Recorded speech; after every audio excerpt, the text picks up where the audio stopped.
Esto es Ándale para que sepas, un programa feminista hecho para todas y todos, que difunde los derechos sexuales y reproductivos. Podrás encontrar información, la opinión de expertas y expertos, todo sobre tus derechos y cómo exigirlos. Acompáñanos todos los lunes en punto de la 1 de la tarde por Canal 10.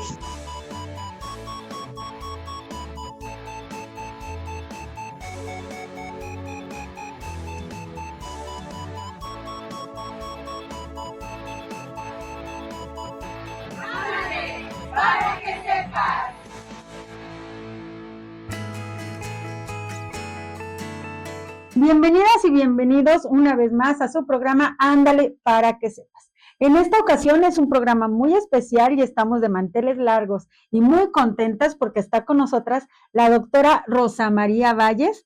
Bienvenida, doctora. Muchas gracias, encantada de estar en este programa Ándale para que sepas. Muy bien, nos viene a platicar de una feminista muy importante dentro de la Revolución Mexicana, que hoy es el tema del que vamos a estar hablando. La relevancia del feminismo en la Revolución Mexicana y las mujeres, por supuesto. Vamos a hablar de este libro que tenemos aquí, Lo que no sabías sobre Hermila Galindo. Continuamos aquí en el programa y durante estos próximos 20-25 minutos vamos a hablar temas muy interesantes y para empezar un poco en la temática de las mujeres y la Revolución Mexicana, Estrella nos va a dar una breve introducción acerca del papel fundamental de todas las mujeres en este evento histórico tan importante para nuestro país. Yo les voy a comentar un poquito sobre las soldaderas o adelitas, que ellas fueron conocidas por su papel tan importante en esta etapa, ya que ellas sirvieron de muchas cosas, tanto como enfermeras, como haciendo de comer, tareas esenciales, atender heridos, transportar armas. Algunas llegaron a luchar en combate, incluso llegando a tener rangos como coronelas. También fueron mensajeras e incluso algunas fueron espías para poder apoyar a esta causa, para poder llegar más lejos y que esto fuera posible, ¿no? Una persona de las que le quiero comentar, que es por el hecho que se le dice Adelitas, es de Adela Valverde Pérez, que ella se incorporó a las filas de la Revolución a sus 15 años para ser enfermera y apoyar en ese momento que era la Asociación de la Cruz Blanca. Y ella realmente fue un ícono en ese entonces porque, como lo mencioné antes, son mujeres que hacían un poco de todo, no solo eran enfermeras, eran cuidadoras, eran quienes proveían alimentos, eran incluso quienes luchaban. Entonces ella se convirtió como en un ícono para esta lucha que es la revolución. Entonces a las soldaderas se les empezó a conocer como Adelitas por ello.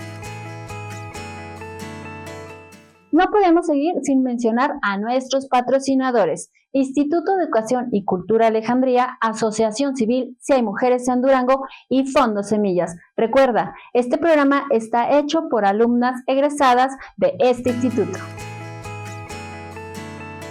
Como lo dice Estrella, hay muchas mujeres importantes que fueron quienes hicieron historia también junto con muchos hombres para la Revolución Mexicana. Y una de ellas, como ya lo mencioné al inicio de este programa, es Hermila Galindo.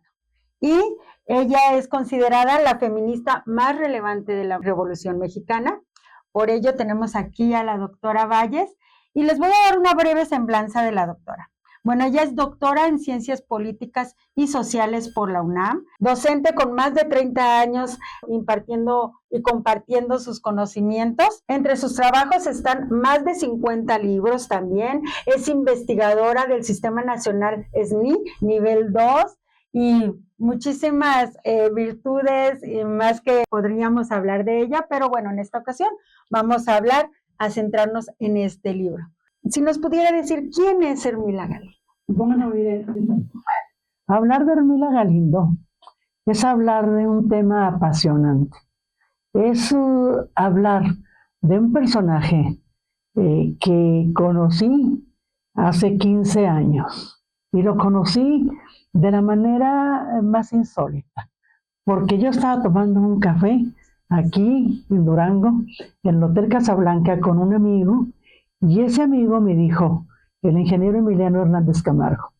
Me dijo que él estaba encargado de la cuestión editorial del bicentenario de la independencia y el centenario de la revolución, y que había posibilidad de que se pudieran editar algunos libros. Entonces, pues yo le dije que 2 libros. Me dijo, ¿y los tendrás en un año? Yo le dije, creo que sí. Si ahorita me pregunta lo mismo, yo diría, no lo sé. Pero hace 15 años yo dije, por supuesto que sí. Porque yo quería escribir sobre el movimiento Cerro de Mercado, un evento histórico en Durango en 1966, y sobre una mujer. Porque considero, y bueno, Estrella ya ha comentado, ya ha dicho también el nombre de Adela Valverde, pero imagínense cuántos nombres no conocemos, cuántos nombres de mujeres que no solamente que hayan servido como enfermeras, como apoyo a los hombres, sino que tomaron las armas y no quedó registrado su nombre. Han sido mujeres invisibles. Esa visibilización de las mujeres es algo que para mí fue un gran estímulo. Y fíjense, pensé, dije, ¿cuál? Y qué difícil. Porque yo decía, bueno, más actual, hay mujeres en Durango. Y Olga Arias, una poetisa de alcance nacional e internacional. Dije, Fanny Anitúa, dijo, la voz que traspasó desde la sierra de Durango hasta llegar a los confines del mundo. Dije, ¿cuál? Y dije, la revolución. Juana Belén Gutiérrez de Mendoza. Dije, no. ¿Por qué? Porque recordé a una colega, Ana Lau. Dije, Ana Lau entrevistó a una descendiente de Juana Belén Gutiérrez de Mendoza y no encontró más. No, dije, no voy a encontrar más. Ana Lau es una gran investigadora. Hermila Galindo. Y entonces, pues ya decidido Hermila Galindo, comenzó lo que para mí, les digo, ha sido un camino, pues un camino sobre todo satisfactorio. A veces no fácil, pero muy, muy satisfactorio, porque pude encontrar a una mujer cuyo legado todavía sigue vigente, porque ella, en principio, bueno, déjenme decirles que si decimos, ay, ¿qué podemos hablar de Hermila? Pues para no repetirles que pues ella duranguense del municipio de Lerdo, una lectora de esas lectoras que aman el conocimiento. Yo creo que es fundamental esa pasión por la lectura, lo que la hizo que después pudiera lograr otros aspectos. Fue profesora y le toca la etapa en la que ya estaba muy asentado el porfirismo, y entonces comienzan a crearse los clubes antireeleccionistas y ella se adhiere a los clubes antireeleccionistas. ¿Por qué es importante esta parte? Porque ahí es donde nutre su pensamiento, porque ahí es a donde llegaban los libros, donde se sabían las ideas de los pensadores más importantes. Y entonces ella sabía que decía John Stuart Mill a favor de las mujeres, que era lo que decía dos mujeres sensacionales, Rosa Luxemburgo y Alejandra Kollontai. O sea, se va nutriendo su pensamiento. Y el feminismo, ese término ya era conocido en el siglo XIX. Y en México, en algunas revistas dirigidas por mujeres, se hablaba, pero con mucha cautela, que eso sería otro tema que yo les diría. Pero entonces ella nutre su pensamiento y llega a ser lo que considera la emancipación de las mujeres. 3 puntos. Es uno de sus legados, que podemos decir, a ver, ¿está vigente o no está vigente? 1, la emancipación de la sociedad, que la sociedad cree que debe tener la mujer, aún en nuestros días, cierto papel. Y ese papel no debe salir de lo que llega a ser una especie de claustrofobia. Podemos decir claustrofobia misógina. No salir de las paredes del hogar, la crianza, el cuidado de la familia. Y las habilidades intelectuales, ¿dónde quedan? No existen, no existían, imagínense, Estamos hablando de una mujer hace 100 años, la emancipación de los estereotipos de la sociedad, la emancipación del hombre, llámese tutor, padre, todo eso, poder romper esas ataduras. Yo les decía que ahora ya no usamos la palabra emancipación, pero era romper las ataduras de la sociedad, del hombre, la segunda, y la tercera que ella mencionaba era la emancipación del clero. Y decía algo muy importante, decía, es la más oprobiosa, dice, de las sujeciones que sufre la mujer. Dice, porque en el confesionario un sacerdote incluye en su conciencia, y esa conciencia no es para que desarrolle su potencial como ser humano, su potencial capaz no nada más de acceder a la educación. Y ahí viene otro que es un legado, que bueno, es la mujer puede participar en política. ¿Por qué? Porque debe de incidir en la toma de decisiones. Porque no era posible, estamos hablando hace más de 100 años, que ellos decidieran lo que le competía a la mujer y lo que podía afectarla. ¿Sí? Continuando con la historia de esta importante mujer feminista en la historia de nuestro país, estaba la doctora hablando de las batallas, ¿verdad? Hay batallas invisibles que se tuvieron también que luchar, y Yasu va a entrar un poco más en este tema. Como ya les ha comentado la doctora y mi compañera Estrella y mi compañera Diana, las mujeres revolucionarias no nada más tuvieron esa lucha, sino que empezaron ellas desde el siglo XVIII, ya que ellas lo que querían era que sus derechos fueran escuchados y respetados. Antes de la revolución, las mujeres no tenían completamente ningún derecho. Como lo acaba de comentar la doctora, las mujeres completamente se dedicaban al hogar, al esposo. Si eran menores de edad, pues completamente a los hermanos o a los papás o al aseo de la casa. Para la educación o para casarse o para cualquier cosa tenían que pedir pues completamente el permiso de todo. Por eso es que las mujeres de esa época pues no pusieron ninguna objeción para completamente estar en la lucha. Y estas mujeres fueron en diferentes formas. Por ejemplo, ya comentó también la doctora como Estrella, mujeres que estuvieron en la revolución como propagandistas. Ellas la mayoría fueron maestras, algunas otras no estaban estudiadas, pero por la lucha de poder aprender y estar completamente en los diarios, pues también una de las mujeres estuvo Hermila Galindo, que fundó la revista Mujer Moderna. Ella siempre trató de que las mujeres tuvieran los derechos, y ella lo que solicitaba desde aquellos años, que la mujer tuviera derecho sexual, que tuvieran educación sexual y también que tuvieran el derecho al voto, entre otros, que Hermila Galindo siempre pues abogó para que las mujeres tuvieran desde aquellos años pues ese derecho. Hermila Galindo fue originaria de Lerdo, Durango, y nació en 1886. También otra de las mujeres que estuvieron así en combate pues son las combatientes. Ellas no nada más lucharon una lucha, sino que dos, porque aparte de que tuvieron que luchar por todo el porfiriato, también tuvieron que luchar pues con los hombres, porque simplemente el ser mujer no las dejaban estar en combate, y muchas de ellas, como Petra Herrera, tuvieron que vestirse de hombres, simplemente hablar, vestirse, actuar como hombre para que no las descubrieran. Otro de los grupos que se formó en aquellas épocas son las soldaderas. Ellas completamente se dedicaban al cuidado pues de los insumos para dar de comer a la tropa. Ellas cargaban el molcajete, el comal, los cuchillos en el lomo, literal en el lomo, y ellas también, donde podían hacer el campamento para improvisado para preparar la comida para todo el batallón. Aparte de que tenían que estar alimentando a todo el batallón y estar cuidando los insumos, pues también cuidaban a sus hijas e hijos. Era un trabajo pues muy pesado, porque pues se tenían que levantar súper temprano, y aparte de que también algunas veces tuvieron que hacer la comida arriba de los techos de los trenes.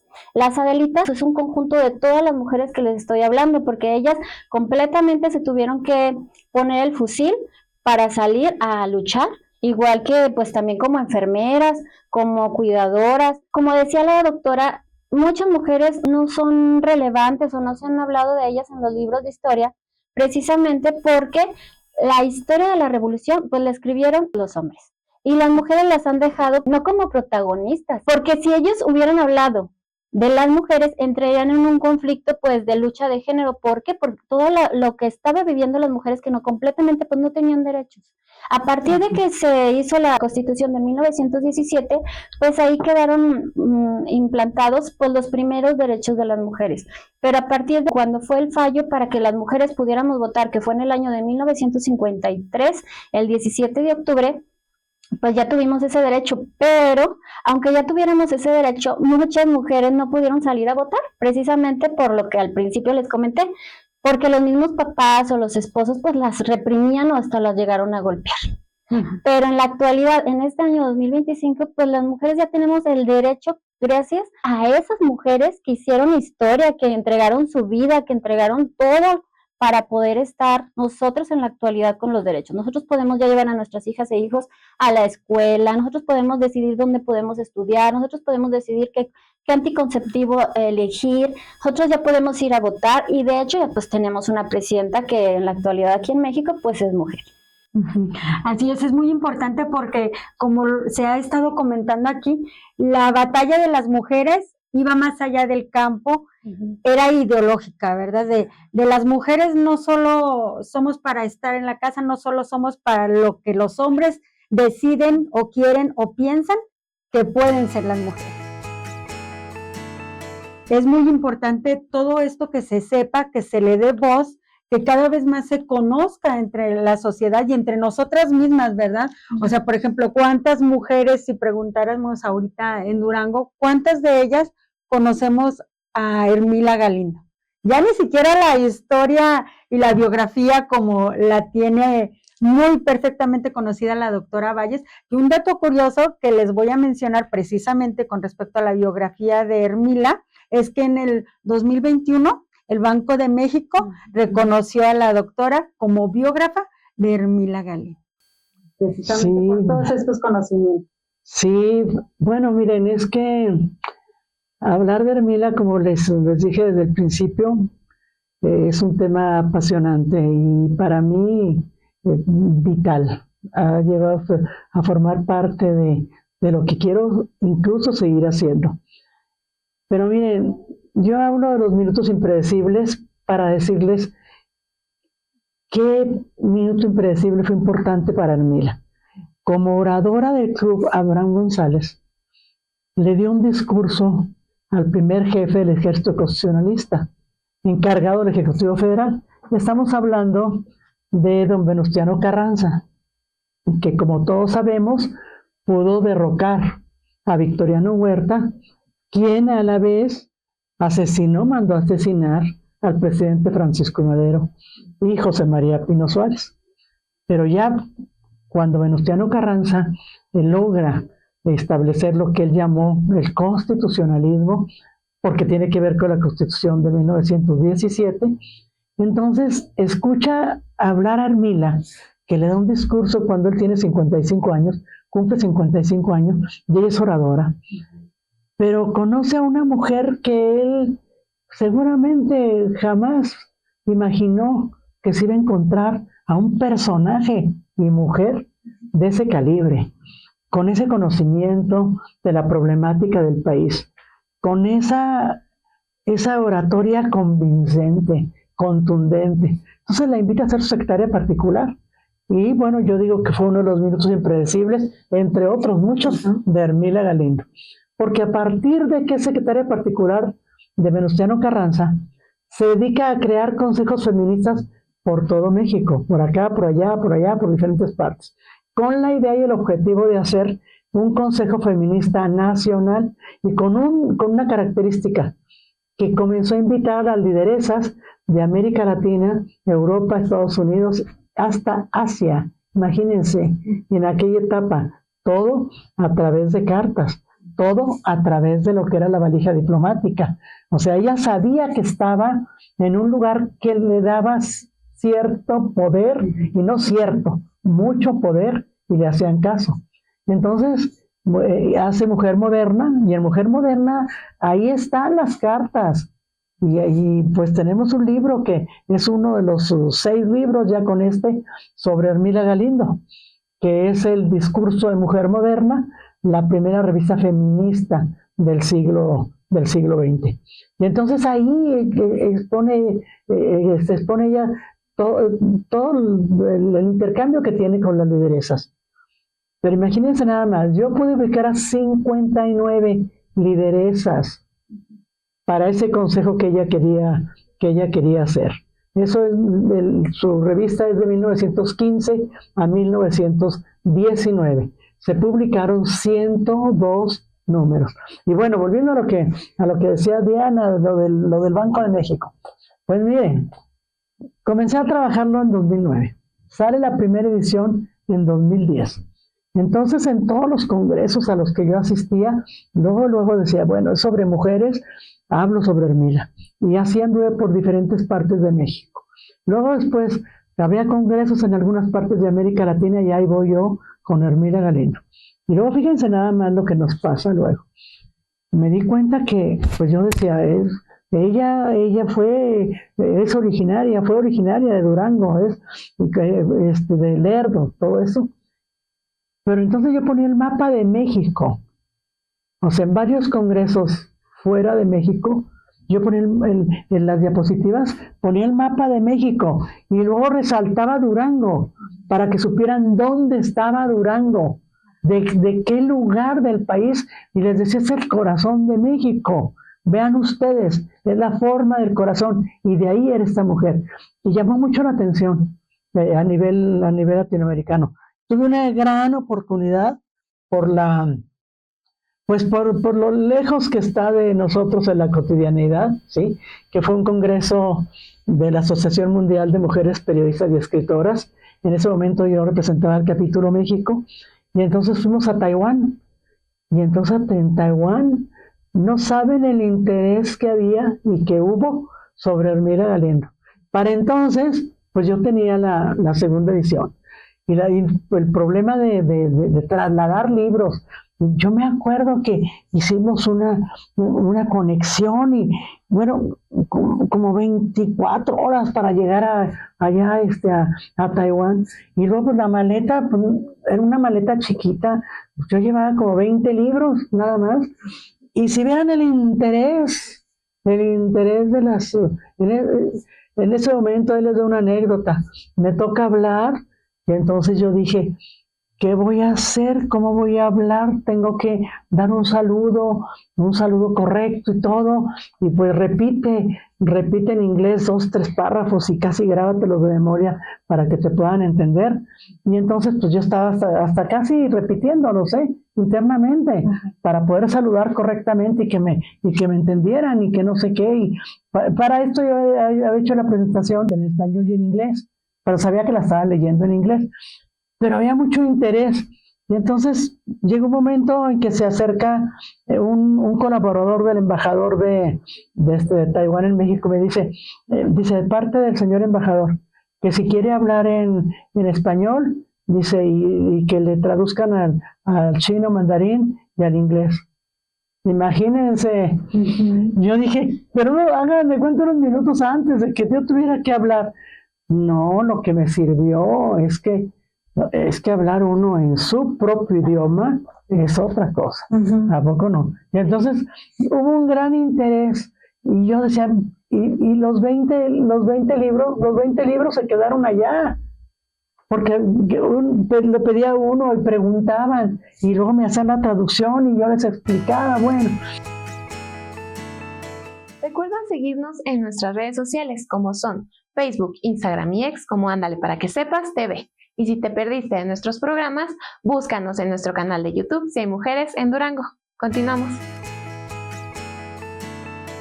Pero miren, para llegar a lo que decía Diana, en 2017 el Instituto Nacional de Estudios Históricos de las Revoluciones de México, la directora era la doctora Patricia Galeana, y conoció mi trabajo desde la primera edición. O sea, ya conocía ya la primera edición, ya conocía la segunda edición, que fue en 2015, y en 2017 a mí me dijo, el instituto va a proponer a Hermila Galindo para que pueda entrar en alguno de los billetes. Pero entonces la Junta de Gobierno del Banco de México le contestó a la doctora Patricia Galeana, ¿y quién es Hermila Galindo? Y entonces la doctora Galeana les dijo, les voy a presentar a la biógrafa para que les explique quién fue. Hubo una reunión en 2017, una reunión en la que pues yo les di a conocer todo lo que había investigado, cuáles eran sus aportaciones, que había sido la primera candidata a diputada federal, que ahorita no lo hemos mencionado, ya es cuando está como secretaria particular de Venustiano Carranza, ella pierde, pero es la primera candidata a diputada federal. Les platiqué también que ella fue quien escribió la doctrina Carranza y el acercamiento indolatino. Les platiqué también lo que ya mencionaba de cómo en el primer Congreso Feminista, ella manda una ponencia, ella no la dice, y pide la educación sexual. Imagínense, en 1916, en un congreso en Mérida, Yucatán, un congreso que es sensacional para la historia de México, porque es el primer congreso feminista. Y luego después hay otro, pero en ese, de que pide la educación sexual, le gritan inmoral. Tratan de que la persona que estaba diciendo la ponencia ya no siga. O sea, ni siquiera se enteraron de todo lo demás que planteaba. Entonces, se fueron por la mojigatería. Imagínense, ahorita en 2025 decimos, ¿es vigente o no es vigente aquella petición que hizo Hermila Galindo hace más de 100 años? Por supuesto que es vigente. No nada más es vigente, es fundamental, es esencial. Y ella explicaba por qué.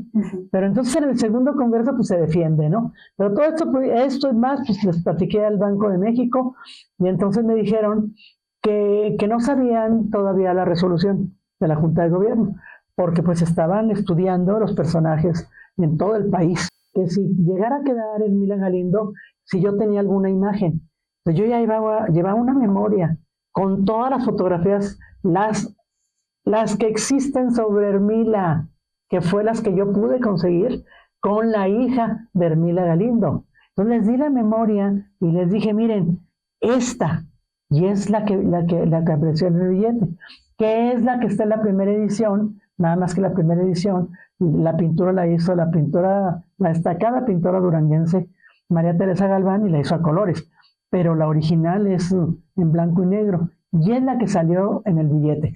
¿Pero qué creen? En ese momento no me dijeron nada, no había ninguna resolución.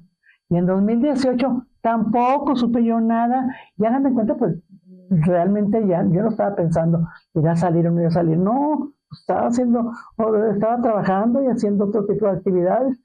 Pero luego resulta que salió un comunicado de prensa en 2018, como en noviembre por ahí, del Banco de México, donde daba a conocer que en el billete de 1,000 pesos iban a estar Francisco Madero, Carmen Cerdán y Hermila Galindo. Pero yo no lo supe, a mí no me dijeron nada. Y yo dije, no sé hasta que la vea en el billete. Pues pasó 2019, entra 2020, y en 2020 ya se pone en comunicación conmigo vía la Dirección de Comunicación Social para dar una entrevista sobre Hermila. Y luego para cuestiones de detalle, ya hay un museo en el Banco de México donde es la historia de cómo se hacen los billetes. Y ahí está la historia de cómo llegó Hermila al billete, que salió en 2020. Luego en 2021 me mandaron un reconocimiento y me mandaron un billete enmarcado. ¿Sí? Y fíjense que debe haber traído el billete enmarcado, fíjense. No lo traje porque dije, no sé, no lo reflexioné porque debe haberlo traído. No, hombre, ¿saben qué? Miren, aquí está, miren. Saben que no traje el original, pero aquí tiene que estar el billete enmarcado. Aquí está, miren, aquí en el libro, aquí está el billete enmarcado. No sé si se alcance a ver.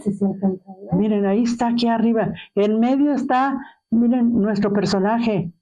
El único personaje, y más todavía para nosotras las mujeres, que creemos en nosotras mismas, y creemos no solamente en que debemos estar visibles, sino en el desarrollo de las habilidades intelectuales de todo tipo. Imagínense, pues ahí está Hermila Galindo, es el único personaje duranguense que ha llegado a un billete en México. Ahí está, miren. Y pues con este mensaje concluimos este programa. Me gusta mucho esto que comenta de las mujeres podemos lograr lo que queramos. Entonces, qué importante legado nos deja Hermila Galindo. Un placer que haya estado usted aquí con nosotras. Destacadas mujeres duranguenses, las tenemos aquí a usted. Y muchas gracias por este legado que también nos deja de una importante mujer revolucionaria feminista. Muchas gracias a ustedes. Yo encantada de estar aquí. Nos despedimos entonces, nos vemos el siguiente lunes a la 1:00 p.m. Mi nombre es Diana Lara. Yo soy Azucena Barrón. Yo soy Estrella Mancilla. Y Rosa María Valle Ruiz. hasta luego. Esto fue la relevancia de las mujeres en la Revolución Mexicana. Hasta luego.